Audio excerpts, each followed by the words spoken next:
Hi guys, நம்ம இன்றைக்கி வீடியோவில் ஒரு முக்கியமான விஷயத்தை பற்றி தெரிஞ்சுக்க போகிறோம். அது என்ன அப்படின்னு பார்த்தோம்னு சொன்னால், கடந்த 2 நாட்களாக சோஷியல் மீடியாவில் ஒரு ட்ரெண்டிங்காக போய்கிட்டு இருக்க ஒரு விஷயம் தான் இந்த எக்ஸிட் போல் அப்படிங்கிற ஒரு விஷயம். எக்ஸிட் போல் அப்படின்னா என்ன அப்படிங்கிறத தெளிவாக விளக்கமாக இந்த வீடியோவில் பார்த்துடுவோம். வாங்க வீடியோக்குள்ளே போய்ட்டு பார்த்துடுவோமா.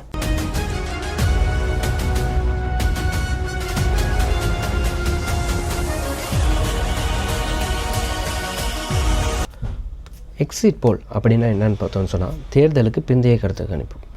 தேர்தலுக்கு பிந்தைய கருத்து கணிப்பா? நம்ம நாட்டை பொறுத்தளவுக்கு தேர்தலுக்கு பிந்தைய கருத்து கணிப்புங்கிறது ஒரு புது விஷயமாக இருக்கும்.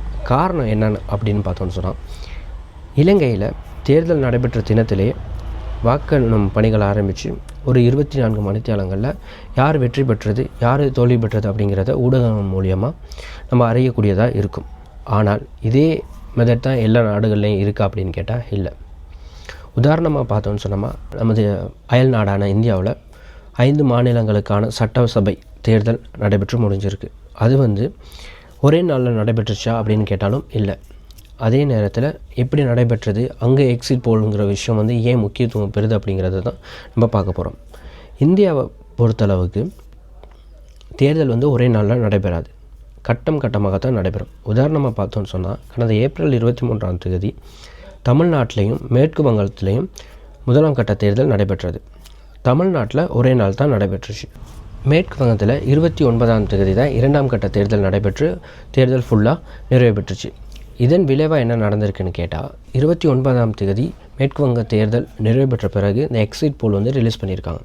இந்த ரிலீஸ் பண்ணதுனால என்ன பிரச்சனைன்னு கேட்டால், வழமையாக இந்த எக்ஸிட் போல் ரிசல்ட்ஸும் எக்ஸாக்டாக வரப்போகிற ரிசல்ட்ஸும் ஒன்றா அப்படின்னு பார்த்தோம்னா 100% ஒன்றா இருக்காது.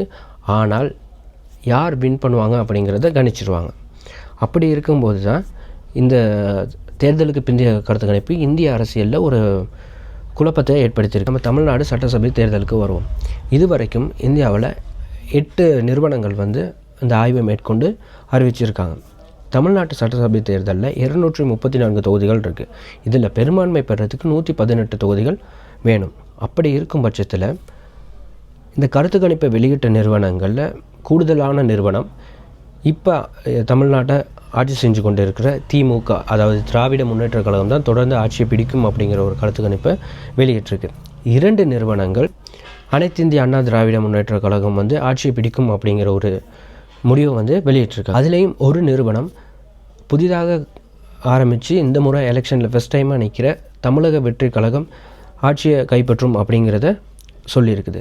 ஆனால் இது அனைத்துமே உண்மையாக அப்படின்னு கேட்டால் நம்மளுக்கு அதை எக்யூரேட்டாக சொல்ல முடியாது. யாருடைய கருத்து கணிப்பு சரியாக இருக்கும் அப்படிங்கிறதும் நம்மளுக்கு May 4th, அதாவது May 4ஆம் தேதி தான் தெரிய வரும்னு சொல்கிறாங்க. ஆகவே இதுதான் எக்ஸிட் போலுங்கிற ஒரு விஷயம். ஃபைனலாக இலங்கை போன்ற நாடுகளில் தேர்தலுக்கு முந்தைய கருத்து கணிப்பு எவ்வளோ பெரிய தாக்கத்தை செலுத்துமோ, அதே போல் தேர்தலுக்கு பிந்தைய கருத்து கணிப்பும் ஒரு நாட்டில் எலெக்ஷனில் தாக்கத்தை ஏற்படுத்தும் அப்படிங்கிறத இந்த வீடியோ மூலியமாக நம்ம அறிஞ்சுக்கொள்ள முடியும். நமக்கு தெரிஞ்ச சில விஷயங்களை இந்த வீடியோ மூலியமாக ஷேர் பண்ணியிருக்கிறோம். இன்னும் ஒரு நல்ல கண்டனோட திரும்ப ஒரு தடவை மீட் பண்ணுவோம்.